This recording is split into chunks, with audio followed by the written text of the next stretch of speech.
but what can you do? Go, I have introduced. Go, she says, go. Okay.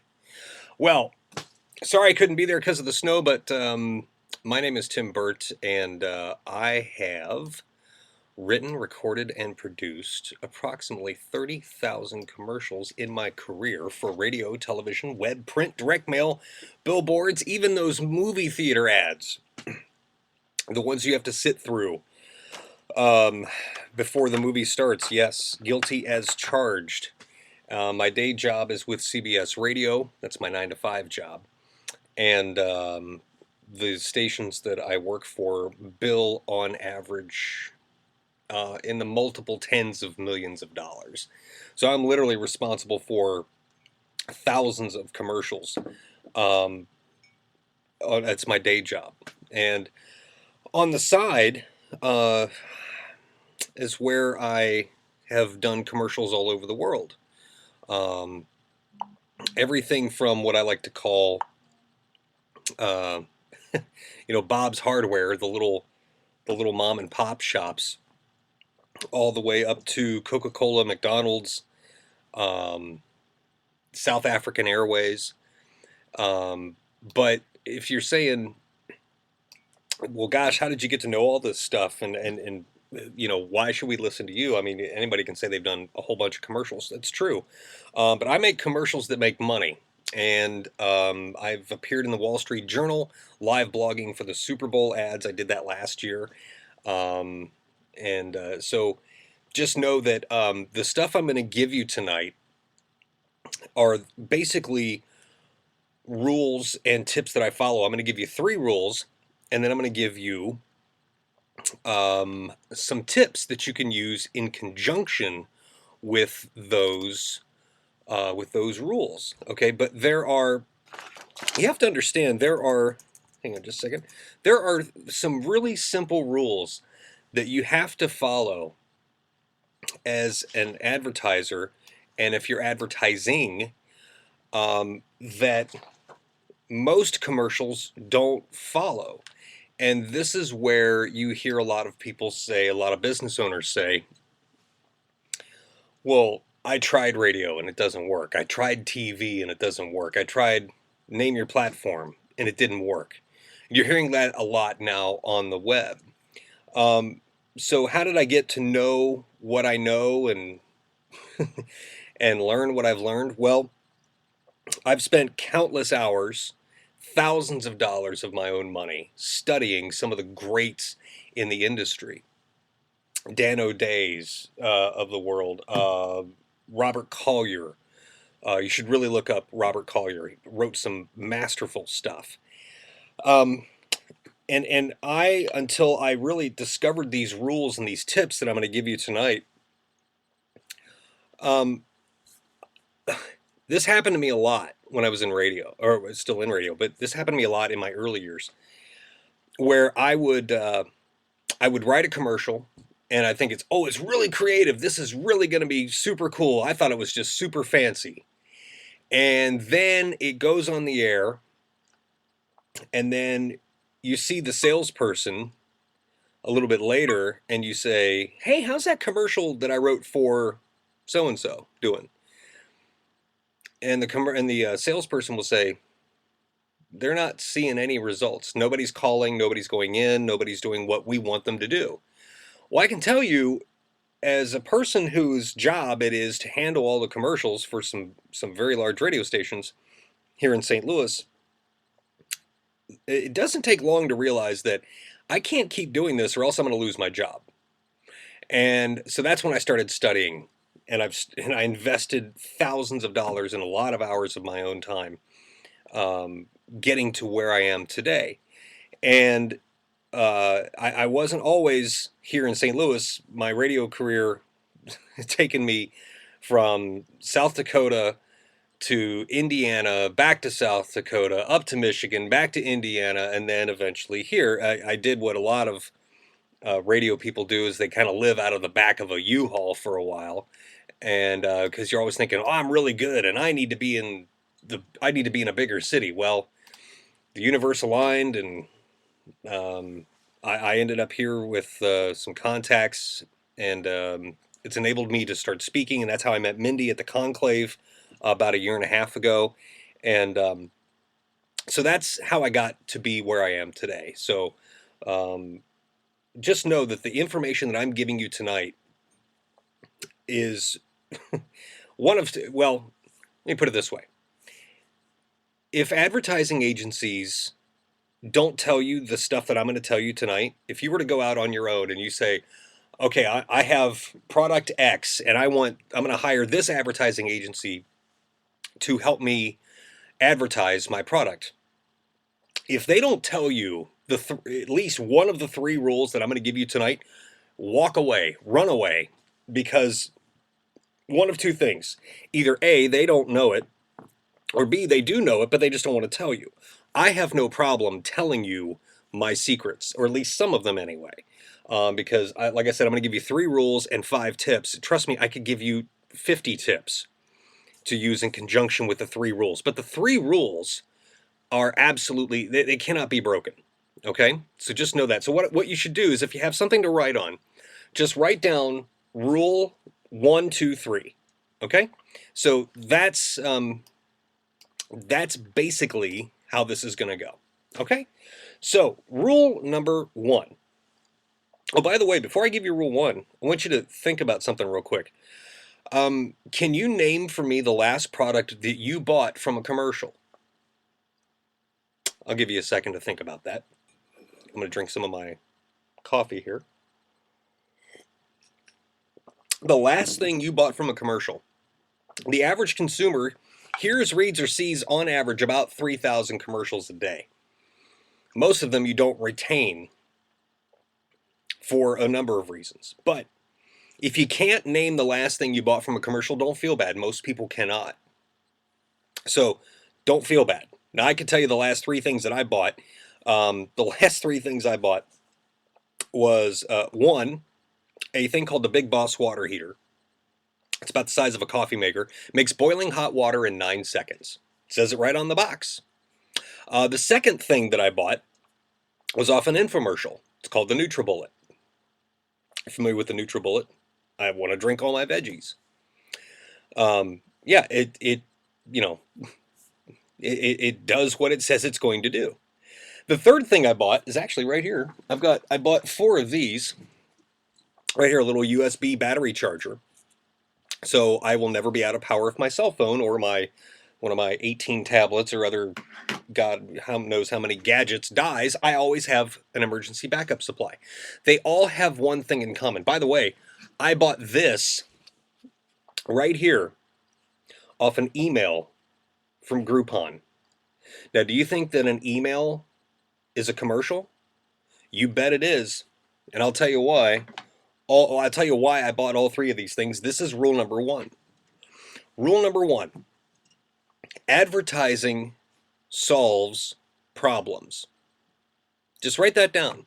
Advertising solves problems. Okay? For instance, you want to lose weight? Go on Slim Fast. You want to drive a car and look like a rock star? Get a Mercedes. You want whiter teeth? Use Crest White Strips. That's advertising. Advertising solves problems. That makes sense? Okay. Hopefully everybody in the room is nodding their head yes. Okay. So, rule 1, advertising solves problems. Cannot break that rule. Rule number 2, and you'll see and hear a lot of commercials that break this rule a lot. A commercial is a business card. It is not a brochure. A commercial is a business card. It is not a brochure. Think about, gosh, if I were there in Kansas City tonight, we could turn on the radio or the television, and we could find a plethora of spots, of commercials, that list 15 different things that the business does. You know, you could take, oh gosh, heating and air conditioning place, or a car dealer, for instance. Car dealers are notorious for breaking this rule. how many car dealer commercials have you seen on television that say, would you like to drive the 2015 Jetta? How about the 2015 Passat? Here's the 2015 Touareg. Here's the 2015 da da da da. All this, and they start listing all of these cars. After a while, you just become numb to it. You become desensitized to it because it's just too much. Okay, does that make sense? All right. Hopefully everybody's going, yes, this makes sense. All right, and excuse me. Rule number 3. I don't care if this is for radio, television, web, print, direct mail, billboards, movie theaters. It doesn't matter. This is true across any platform. Here's rule number 3. Write this down. The audience will only remember the images you can paint in their mind. The audience will only remember the images you can paint in their mind. The most graphic example I can give of this is the Sarah McLachlan Humane Society commercials with the cats and dogs in cages, and they do the real tight close-up on the dog, and the dog's like, it's like, why is he beating me, and all that stuff. Right? I've asked women all over the country, have you seen that commercial? Oh yeah, oh God, I can't watch it. It's too painful. Why? Because it's just terrible. But it's asking you, it's creating an image. It's painting that image. You will never, like they say, you'll never unsee it, right? You'll never unsee the images of Sarah McLachlan sitting there with that dog and the cats, and she's going, please help. Please help. You greedy pig, why won't you just send $5? Can't you afford $5 a month? Right? Okay. The audience will only remember the images you can paint in their mind. For instance, here's another example on a much lighter note. Let's say we're doing a commercial for a travel agency, and they're talking about an Alaskan cruise, for instance. As opposed to saying, you'll spend 6 days and 7 nights on the da-da-da ship with all-inclusive meals and blah, blah, blah, blah, blah. Instead, if you had said the majestic glaciers in the Alaskan peninsula, if you listen really closely, you can hear them crack, which is true, by the way. You can hear the glaciers cracking because it's so calm and so peaceful and so serene. But I'm painting that picture as opposed to giving you a bunch of mechanical, technical details that really should be only given on the website. I would rather paint the picture of you being on the boat and looking out across the water and seeing the glaciers and the mountains and the snow and all of that stuff. And look, you'll see a herd of elk. I guess that's what a bunch of elk are called, a herd. I don't know. But does that make sense? As opposed to giving a bunch of mechanical, salesy information that doesn't do anybody any good. Okay? So, those are your 3 rules. I don't care what you're selling. It could be spaghetti sauce, jeans, houses, drill bits, USB chargers. It doesn't matter. Those are the 3 rules that you have to follow. Okay? So now what I'm going to do is give you some tips that you can use in conjunction with those rules. And so these are kind of add-on. And this is one thing that's very important to understand when it comes to advertising. Every commercial is a planet unto itself. What works for McDonald's is not going to work for Burger King. Or as I like to take this to the extreme and I say, look, I'm not going to write the same commercial for Six Flags that I would for a funeral home.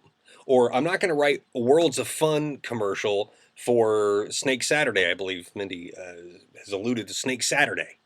They're not the same thing. You can't take, there's no template. I can't take the same content or a different content with the same structure and move it over to something else and expect it to generate results. It just doesn't work that way. You have to treat each commercial like it's its own little planet. Okay? So here we go with the tips. This is very critical. Tip number 1. So now what you want to do now is write on your sheet tip 1, 2, 3, 4, 5 and leave a little room for notes. Okay? So tip number 1. You must determine your unique selling proposition. You must determine your unique selling proposition. For instance, now when I say unique selling proposition, here's what I mean. What makes your business, your product, your service different from your competition? Because let's face it, if you're getting into business and you're getting into a crowded field, you're not going to be able to say, well, I do everything just like my competitor, but cheaper. Can't do that because now it's simply a shouting match over price. And that doesn't win at all, unless it's some insane offer like I sell Beats headphones for $4. Okay, we know that's not going to happen. So what makes your business different than your competitor? The fastest way to determine really your unique selling proposition, and I think a lot of business owners do this in their head, but they've never vocalized it or they don't write it down. What I want you to do is think for a second that if I took you out on the field at Arrowhead Stadium, and that place is packed with 70,000 Chiefs fans, and we're going to be standing there at halftime, and I give you 30 seconds on the microphone, I'm going to say, tell them why they should come to you. What are you going to say? Well, I highly doubt you're going to talk about your friendly, knowledgeable staff. You've been in business since 1956. You're family owned. We're open Friday nights till 10. Nobody cares. I'm going to tell you right now, nobody cares. Look at rule number 1. Advertising solves problems. Right? So I don't care what you're selling. You have to tell the audience why they should come to you. If you tell them why they should come to you, your chances of getting more traffic dramatically increase. Okay? That makes sense? Use your unique selling proposition, and that really should be in everything that you do. All right? Rule number 2. Enter, and really, this is kind of the, if I was going to give you the $1 million secret sauce tip, after I drink my coffee, this is it. By the way, this is coffee I bought at Walmart. It tastes about as good as coffee from Walmart as you would expect. Here's your secret sauce tip number 2. And this is so unbelievably powerful. Here's what I want you to write down. Enter the conversation in the mind of your targeted audience. Enter the conversation in the mind of your targeted audience. Here's what I mean. Every person on this planet right now is having a conversation with themselves in their head about a problem, a set of problems, or a desire. Here's what I mean.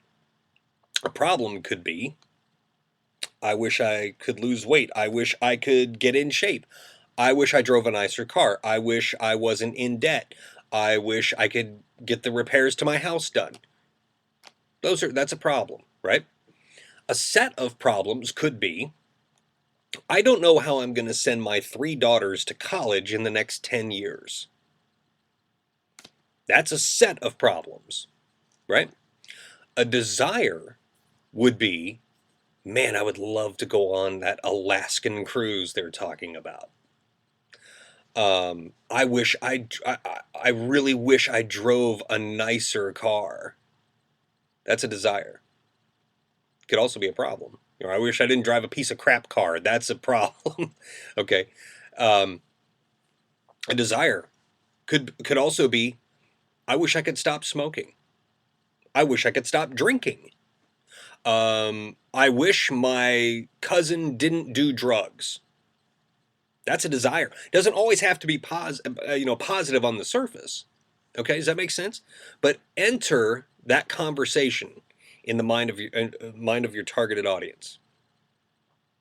So if that's where you hear a lot of commercials say, uh, going back to the drinking or the smoking, for instance.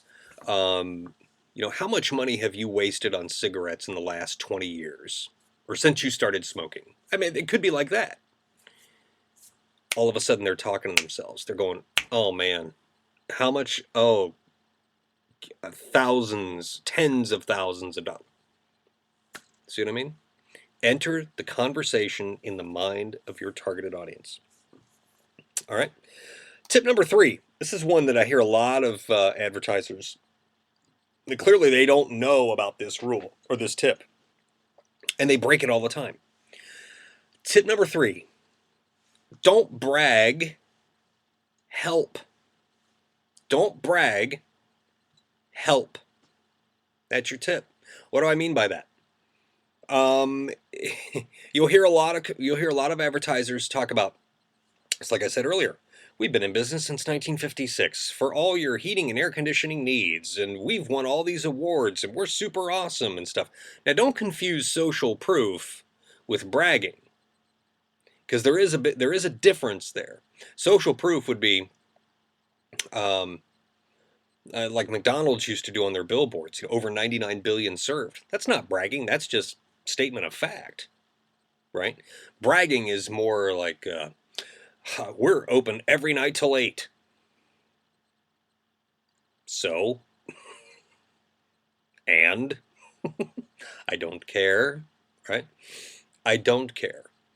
That's what the audience is saying. If you can help them, you're going to get a much, you're going to increase your chances of getting traffic through the roof. If I were there live, I have 2 commercials that I play to illustrate this point. One is a heating and air conditioning place that talks about, has the sound of a horn. And they say, well, we're not going to toot our own horn. Okay, we are. We're awesome, and we're open, and we da-da-da-da-da.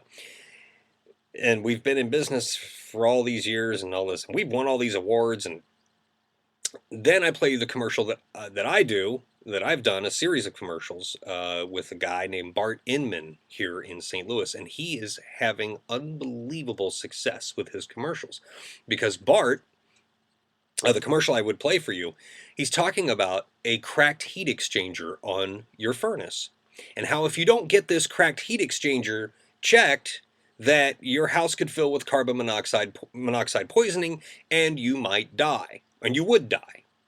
Now, the question is, who are you going to call? Who do you trust? Do you trust the guys that go, we're awesome, we're super cool, blah, blah, blah? Or do you trust the guy who says, look, if you don't get this checked, you could die, and your family could die, and you'd be on the news, and you'd never know it? Okay, so don't brag, help, okay? Tip number 4, and boy, I'll tell you what, this is unbelievable. You'll hear this, see this all over the place. Tip number 4. Here's what I want you to write down. Pick one method of contact. Pick one method of contact. What do I mean by that? I could turn on the radio or the television in Kansas City right now and probably hear 5 to 10 commercials all doing the same thing. Give us a call at phone number, or visit us on the web at website address. The word "or" is unbelievably damaging in advertising, because choice paralyzes response. In other words, if you give the audience more than one option, it actually induces anxiety. I don't know if there are any women there tonight, but think about how long it takes you to buy a pair of shoes, a purse, perfume, whatever your vice is. Okay? Oh, here's Mindy. Hang on. Hello? Oh, okay, she hung up. Anyway, think about how long it takes you to buy shoes, purse, perfume, clothes, whatever. Right? Your desires say one thing, but your budget says something else. So, how do you want people to contact you? Is it on the phone? Is it on the web? Do you want people to just go to your store? What do you want them to do? Just give one method of contact. Okay? Tip number 5, last tip for tonight.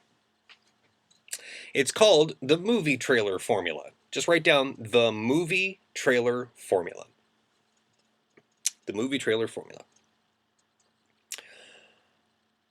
Basically, every movie trailer in the last 50 plus years uses this same formula. And it's really, really complex. Ready? Here it is. Setup, setup, setup, setup, setup, reveal. Tease, tease, tease, tease, tease, payoff. In other words, don't feel like in your advertisements, I don't care if it's TV, radio, whatever, don't feel like you have to give the name of your business right off the bat. Go back to the don't brag, help tip that I gave you just a moment ago. If you can get the audience to, in their mind, say, oh my gosh, what is this? Yes, this is, what is this? Please tell me what this is. I take my money already. And then give them the name of the business on where to get your good product or service. You got them. You absolutely have them. Don't feel like you have to go, this week at, we have da-da-da-da-da-da, you know, or hi, I'm Joe Cream Cheese with Joe Cream Cheese Plumbing. Okay, great. Now, if somebody's looking for a plumber, sure, you're going to get some people that way. But if you go back to the don't brag help thing, if you can tease them and say, look, your faucets might be leaking because, or because the weather is so cold, leave your faucets just on a very, very slight drip. And then I'm, Joe Cream Cheese Plumber, and if your pipes break or if you need me at 3 in the morning, call me. I'm telling you, you're going to get a lot more traction that way, as opposed to just bragging and saying, oh, I'm super, super cool and all this stuff. So, shall we recap? Okay, so you got your 3 rules.